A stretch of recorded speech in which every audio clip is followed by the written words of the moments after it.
Olá a todos! Aqui é a professora Flávia Bastos, da disciplina de Representação Gráfica e Modelagem Geométrica da Universidade Federal de Juiz de Fora.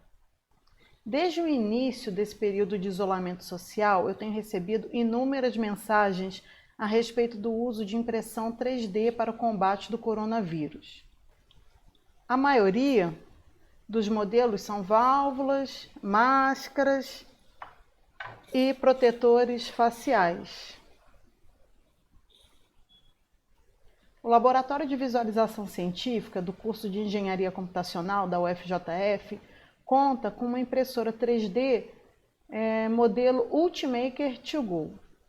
Então eu pedi autorização aos coordenadores do curso para trazer a impressora aqui para casa, com a finalidade de fazer alguns testes e ver o que é viável, né? E ver se a gente consegue ser útil junto a essas iniciativas. Acontece que a nossa impressora, que foi adquirida para fins didáticos, tem uma área de impressão muito pequena. Essa aqui é a mesa, né, a mesa de vidro sobre a qual a gente imprime os modelos. Então, olha só, essa máscara aqui, que é uma máscara pequena, ocupa praticamente toda a área, tá? Em mim ela já está pequena, né? Então, assim, para uma pessoa que tem uma estrutura, uma ossatura maior, esse modelinho aqui já não vai servir, né?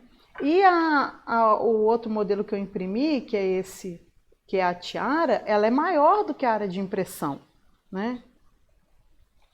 Então, é uma pena ela ser pequena, porque dificulta o procedimento, mas ainda há como imprimir, né? Senão, como é que eu teria conseguido imprimir essa tiara, né? Existem alternativas de particionar os modelos para impressão, seguindo de estratégias de soldagem ou encaixe. Foi o que eu fiz com esse modelo, né, que foi disponibilizado na internet. Eu encontrei ele através do canal do YouTube que eu acompanho, chamado 3D Geek Show. Eu pretendo demonstrar em vídeo as etapas de adaptação desse modelo para impressão na nossa impressora 2Go. Porém, para que vocês possam acompanhar, é necessário apresentar primeiramente uma técnica que foi muito utilizada, que é a interseção entre faces do modelo. Para isso, vamos retornar à nossa lista de exercício 1, no terceiro modelo. Relembrando, nós fizemos todos os modelos em aula, exceto o terceiro, que é justamente o que necessita dessa técnica de interseção entre faces. Eu pretendia mostrar numa próxima aula, mas essa aula não teve, né? Então vamos ao tutorial. A primeira parte é construir um cilindro, que a essa altura nós já sabemos muito bem, né?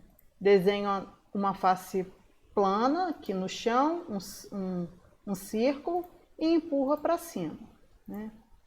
Sobre a face plana, eu consigo desenhar novas figuras e novamente empurrar e criar furos, né?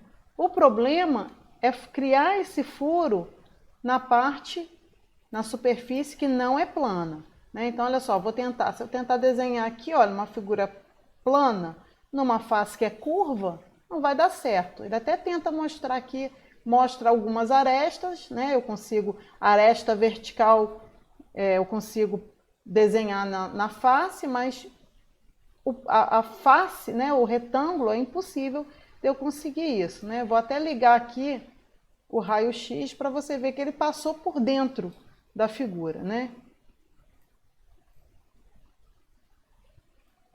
Então, para quem não sabe como é que liga ou desliga essa visão de raio-x, eu venho aqui, ó, visualizar, estilo de face, raio-x. Então, vou dar o Ctrl Z aqui porque eu já percebi que não é possível desenhar uma face plana numa superfície curva. Então, como é que eu consigo gerar o furo nesse caso, né? O que eu faço? Eu vou usar a técnica chamada interseção entre faces. Eu crio um outro modelo, tá? Com o formato do furo, introduzo esse outro modelo no original e utiliza essa técnica, tá? Então, voltando aqui na lista do exercício, o furo é um furo de seção quadrada, né? Ou seção retangular. Então, o que eu vou fazer? Eu vou desenhar primeiramente um bloco, só para me auxiliar, porque eu preciso de uma face vertical, tá? E aqui nessa face vertical, eu só preciso da face, então eu venho cá, olha, e apago o resto. Deixo só a face vertical à mostra aqui, né? O que eu queria com ela? Eu queria só um espaço para eu desenhar um retângulo, pode ser um quadrado ou um retângulo, né? Para gerar um modelo que vai criar o furo aqui na minha peça, no meu cilindro. Então, ó, vou apagando o que não me interessa. Ele ficou vazado, se eu quiser fechar, venho aqui, ó, corrijo o meu modelo, né, fechando essa área. Posso até jogar fora essa arestazinha aqui. Então, olha só. Temos o cilindro, que é o modelo, e temos um tubo, vamos dizer assim, um tubo que eu vou fazer uma punção, é como se fosse uma punção no meu modelo do cilindro, tá? Então, olha, uma dica boa aqui. Protege primeiro, protege o que você já criou. Então, ó, o cilindro, seleciona ele todo e cria um grupo. O tubo, seleciona ele todo e cria um grupo, né? A gente com o grupo protege, porque se um encostar no outro, ele não solda automaticamente, né? Ele não vai fazer a união automática. E aí eu consigo o quê? Posicionar ele na posição correta e depois eu procedo com a operação. Então, olha, lembrando que durante a primeira lista de exercícios, a gente não estava preocupado com dimensões, com o tamanho, nem com as unidades, ou seja, a gente não estava desenhando com precisão ainda, tá? Então, eu vou introduzir o tubo no meu cilindro de uma maneira bem rude. Eu não estou preocupada aqui com uma posição exata, só quero mostrar para vocês que eu posso mover esse tubo, o tubo, né, realizando a introdução dele no cilindro, né, em qualquer posição. E o bom de estar agrupado, né, que você pode ajustar a posição ao seu gosto, ok? Mas aqui o que importa é ele vazar a peça, tá? Vai orbitando aí para você ter certeza que ele vazou a peça. Feito isso, né, posicionado de forma que uma peça vaze a outra, a gente desfaz os grupos, tá? Então eu vou desassociar, clico com o botão da direita, escolho aqui a opção desassociar. Então desfiz o grupo, então automaticamente ele selou, uniu tudo, e eu vou selecionar as partes que eu quero que ele efetivamente interseccione, tá? Então eu estou fazendo uma seleção aqui, pegando ambas as partes, porque eu quero que ele interseccione. Eu vou desfazer só para mostrar para vocês, olha, onde o tubo está passando pelo cilindro, tem uma sombrinha, mas vocês vão ver como é que essa sombrinha vai se transformar em aresta depois da operação, tá? Então, repara bem aqui, tá? Na região da interseção, que por enquanto é basicamente uma sombrinha, e quando eu fizer a operação de interseção, que eu faço assim, olha, seleciono primeiro a região, com o botão da direita, interseccionar faces com o modelo. Não sei se a captura da tela aqui vai ser favorável a isso que eu quero mostrar, mas agora eu tenho, né, linhas naquilo que era simplesmente uma sombra. Se o meu objetivo é furar o cilindro, eu posso agora limpar, né, deletando aquilo que não me interessa mais. Olha aqui as linhas que eu falei. Lembra? Tá bem diferente do que eu estava tentando fazer inicialmente. Ó, inicialmente eu estava tentando desenhar o retângulo e não conseguia. E agora o retângulo apareceu, mas ele não é um retângulo, né? Ele tem lembra que o retângulo, mas na verdade isso aqui são arestas curvas. Essas duas aqui na vertical não, são retas mesmo, né? Consigo até selecionar elas. Mas aqui em cima não é mais uma reta, e sim segmentos de reta. Que eu não sei se eu já contei esse segredinho para vocês aqui no SketchUp, que a curva não é bem uma curva, é um polígono, né? Toda circunferência no SketchUp é construído, na verdade, como um polígono de vários lados. Então, se assemelha muito à circunferência, mas é um polígono. Então, o que eu tenho aqui também não é um arco, são segmentos, pequenos segmentos de reta. Se eu configurar o meu SketchUp para ter polígonos de muitos lados, quanto mais lado eu tiver nesse polígono, mais próximo de uma circunferência de verdade ou mais próximo de um arco ele vai ficar. Tá? Daqui a pouco eu vou mostrar para vocês como é que configura isso. Mas deixa eu terminar o furo aqui primeiro.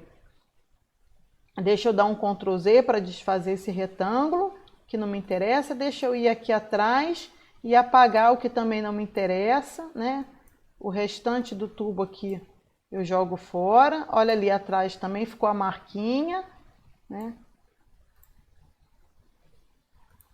Então, a marquinha na frente, a marquinha atrás, mas mais do que a marquinha, eu quero mostrar para vocês que eu tenho uma superfície aqui.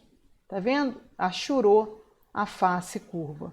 E eu posso deletar ela, ó, e já percebo aqui dentro, olha lá, né, as arestas que mostram a interseção do tubo com o meu cilindro, né? Ah, tá tampadinho lá atrás, porque eu ainda não deletei essa outra superfície.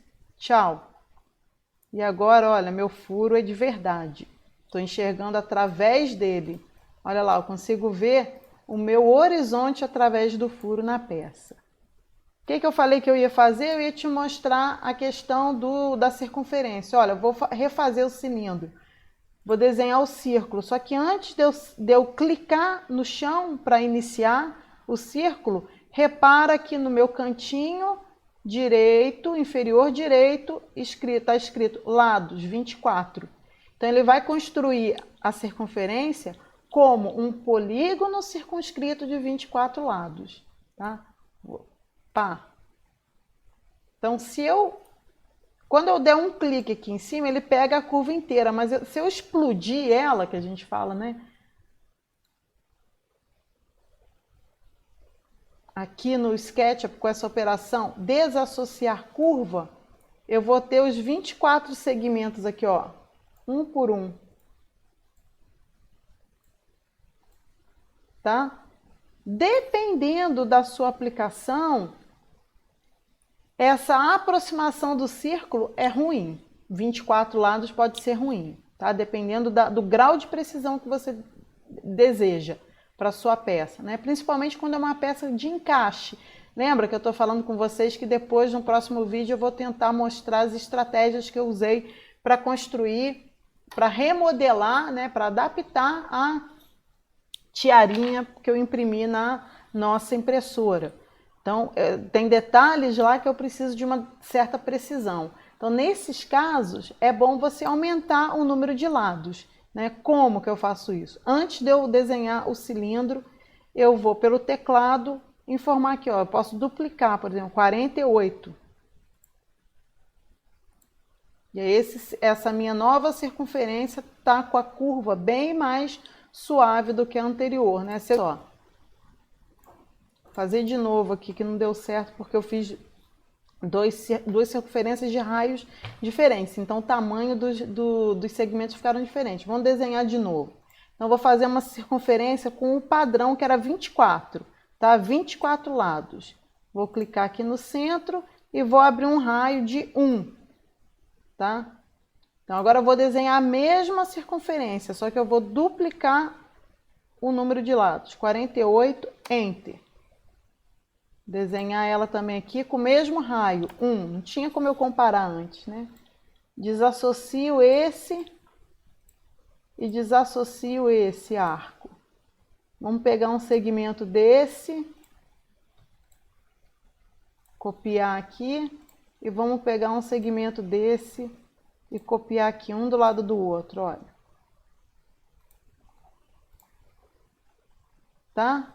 Agora sim deu para ver que diminuiu. Então é isso. É assim que a gente obteve, então, o terceiro modelo da primeira lista de exercícios, que é o cilindro com furo retangular. Tá?